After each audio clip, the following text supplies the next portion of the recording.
मराठी भाषेला अभिजात दर्जा देण्याबाबतचा शासन आदेश जारी करण्यात आला आहे। काही वेळापूर्वीच उदय सामंत यांनी केंद्रीय सांस्कृतिक मंत्र्यांची भेट घेतलेली होती। बहुधा दोघांमध्ये याच विषयावरून चर्चा देखील झाली असावी।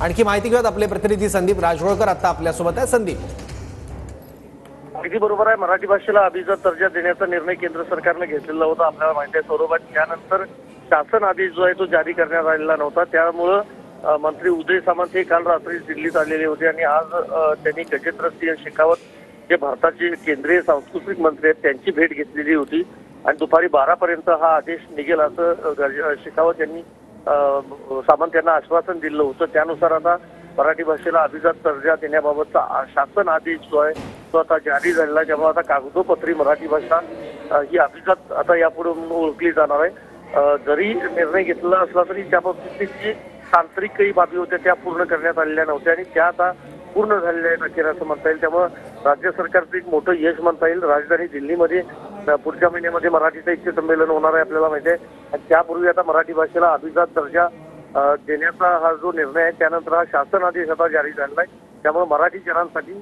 ही एक मोठी बातमी म्हणता येईल। ठीक आहे संदीप, धन्यवाद या माहितीबद्दल।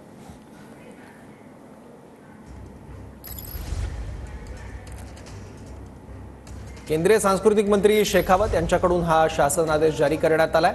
मराठी भाषेला अभिजात दर्जा देण्याबाबतचा शासन आदेश जारी करण्यात आलाय। यापूर्वी निर्णय घेण्यात आला होता केंद्र सरकारकडून, पण त्याबद्दलचा शासन आदेश जारी झाला नव्हता। याचबद्दल उदय सामंत यांनी